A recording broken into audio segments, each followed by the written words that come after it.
Facebook right. too. Paul Mecurio is an Emmy and Peabody Award winner. He's got this writing. He does these stand-up, these appearances. They're impressive. His own Comedy Central special, The Daily Show, The Tonight Show, The Late Show with Stephen Colbert. The point, in other words, he knows very important people, but one of his favorite people to hang out That's all with. he's got, right? He just knows people. It's actually this guy. Yeah, we're buddies. Here he is. The Paul bromance. Mecurio. What's up? It's been a couple years, buddy. How are you? Come on, get over. Come on, you got to get in on this. Come on, touch to Italian, man. It'll be good for you. I love it. I'm like the Polish girl in the middle of these two Oh, you're Italian Polish? guys. Ah, there you go. This is like a thing right there. So we got What have you been up to something's the going last on couple here. years? I was sort of on the run from the law, and nothing. I've been in New York. I'm working on the Late Show with Stephen Colbert now.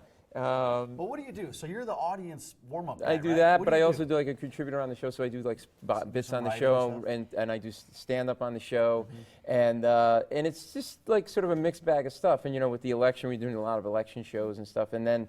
And I'm still in New York, and I'm not far from Rhode Island and the family up there, and the whole Italian thing, and Well, like the whole Italian thing, you know that. But you're working in the Ed Sullivan Theater. Yeah, right? it's Every day you take the train right into there, Ed 20 Sullivan minutes, Theater. and it's the same stage that Elvis played on and the Beatles played on. And there's like you're gonna come, and you should come too. Yeah, we'll and we're be gonna give you a there. tour. And if you go underneath the stage, there are these big timbers. Because it's a 1922, it was built in 1922, and the Ringling Brothers Circus used to come through there, and they would put elephants on the stage. No kidding. And they had to put these beams under the stage to support it? It's a really great history, and it's, you're on the stage, and it's like a little surreal, Well, because it's the same theater that David Letterman was in for many Yes. years, right? And Yeah, then yeah. when he left, when Colbert came in, they renovated the whole theater. Right. And they exposed the ceiling, right? Yeah, there's this beautiful dome, and then 3 dead bodies. I don't know where that was. Which is why you were running from the law. Exactly. They said the Italian this, thing. the mob is in the union and the whole thing. No, it was this beautiful dome that they had covered up because they just didn't have time to deal with it, and it's ringed with this beautiful stained glass window.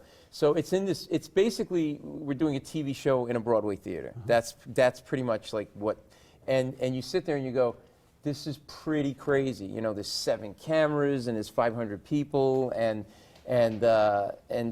so it's been really like, because I was on the Daily Show and it's much smaller space, smaller audience. This is just like everything, like 2-3 times the size. So you're basically at the epicenter of the comedy world, but Yeah. that's not where you started. You were a Wall Street lawyer. Yeah, I was a lawyer. Explain Yeah. how this happened. I was a lawyer. I was working on Wall Street. I was doing M&A deals, and I started writing jokes as a hobby. And I sold some jokes to Jay Leno, and he did one of my jokes on The Tonight Show, and it was the most powerful thing. And then he paid me $50 for the joke. And people always say to me, what was the joke? Well, it's funny because people say to me, "Did you know you were going to be a comedian?" I'm like, "No, I was a lawyer." And they're like, "Were you funny?" I'm like, "Yeah." I was always the funniest lawyer in my law firm, which is kind of like being the sexiest IT guy. It's not really.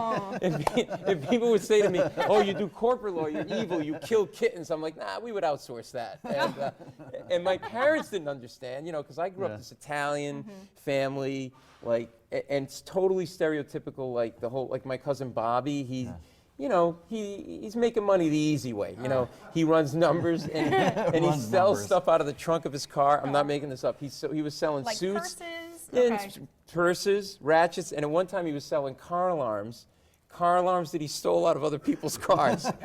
this is So how. wait, did your parents want you to go into that business, or did they want you to stick family with the law? business. The family bit. Right. Well, my parents have a furniture store, and my cousin Bobby was this guy that was always like finance. He's like John Travolta in Saturday Night Fever. He would come. This is how he came dressed at my father's funeral: a fluorescent orange silk shirt, unbuttoned gold chains, white patent leather belt, white slacks. A creamsicle with chest hair, right?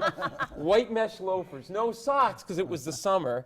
So he had to put powder on his feet to keep them dry, but being a Guido there was put too much powder, so every time he'd step toward the casket, puffs of white smoke were coming out of the tops of his shoes. And then he comes up to me at the casket, I swear to God, and he goes, "Hey, Paulie." Paul, he goes, Uncle Arthur, he was a good man, and he palms me $50 like I'm a maitre d', like I'm a maitre d', and he would stand like Elvis, like he'd stand and he's like, he's got a live snake, can you get me on the camera? He's got like a live snake in his pants. He would do this kind of thing, and it was like are you ever going to get a job? He goes, what do I got to get a job for? He goes, I'm in your mother's business. Your mother sells furniture. I go, yeah. He goes, I'm selling mattresses now. I go, what do you know about mattresses? He goes, what do you need to know? He goes, I go to the junkyard. I get these mattresses for like $50. I got a Chinese guy. He covers them for another $50. I sell them for $600. Nobody knows. That's my family. But your mom, she's 89 years old. You have a furniture store. She still runs this thing, right? Oh, my God. Wow. You can't, please, don't get me started. Okay, first of all, she grew up in the Depression, Right. so she won't buy anything, all right? So everything is like she goes through people's garbage looking for good garbage, like stuff that's broken that needs to be fixed. And she's got a hearing aid that she found in the garbage, and it whistles all the time. So it's like, I'm going to go to this. It's like talking to a tea kettle in a house dress, right? And she can't remember anything, and she can't hear anything, so she locks customers in her store. I go there one day, and the door's locked, and there's a woman in the store. I go, man, what happened? She goes, I was looking around. I turned to ask her another question. I couldn't get out. I said, how long have you been here? She goes, 4 hours. No, are you I serious? swear to God, this is true. I go, what have you been doing? She goes, well, I browsed a lot. She goes, I took a nap on that sofa. And she goes, your name Paul? I go, yeah. She goes, well, the phone rang, and I took messages for you. She took messages for me. You right? can't make that up. No, this is all true. My mother's car had to be cleaned out, right? Oh, So boy. apparently she went shopping, and she went food shopping. And she bought some cheese, like really expensive cheese. And she had then decided she was going to go into Walmart, and it was warm out. Oh, I so can she only put the imagine. cheese under the front seat of the car, and then she's forgetful. Because she didn't Right. want anybody to take it? She, or? thank you. She hid it. She literally, and I'm quoting now, I said, Mom, why did you put the cheese under the front seat of the car? She went, because I didn't want people to steal the cheese. I'm like, is there like a Gouda thief running around Rhode Island that we don't know about? So we had to have the car fumigated. It stunk of I'm cheese. sure I can only imagine. Oh my God, by the way, I have a gift for you. Oh, good. Okay, what do you as got? a matter of fact, This is, What do you got here? This Oh, is okay, a little, so this is a Can I little open gift it for here? you. Yeah, you got to open it. Okay, there we go. oh boy. Oh my goodness. Yes. Are these- Hey. Did you bring these from New York? I brought these from New York York. tank tops? From one Italian to another. Oh my goodness. Come on, look at this. And I got them. This is how Italians do it. We give each Right. other things. And I made sure that, I can't get it off here, but I made sure that this was like small enough. Yeah, so perfect. that So we can Yeah, really see that- so we can that's- really that's see the just guy. my really size. show it off, huh? I'll wear this tonight. I'll Look wear at this this. after the show's over. Don't This get is any fantastic. sauce on that now. No. Look, we're gonna zooty go on this. cruising later in a car with our little tight T-shirts. I feel like the love this. luckiest girl in the world Hey, right now. Paulie, you don't know how much this means You to know me. what This I'm is saying? great. Hey, that's Mike, funny. that's Here, a- hold on. I got something for you too. Hold on. There's You stay three right of us, there. so you're gonna get Yeah. one. Because that's we cool. got some stuff.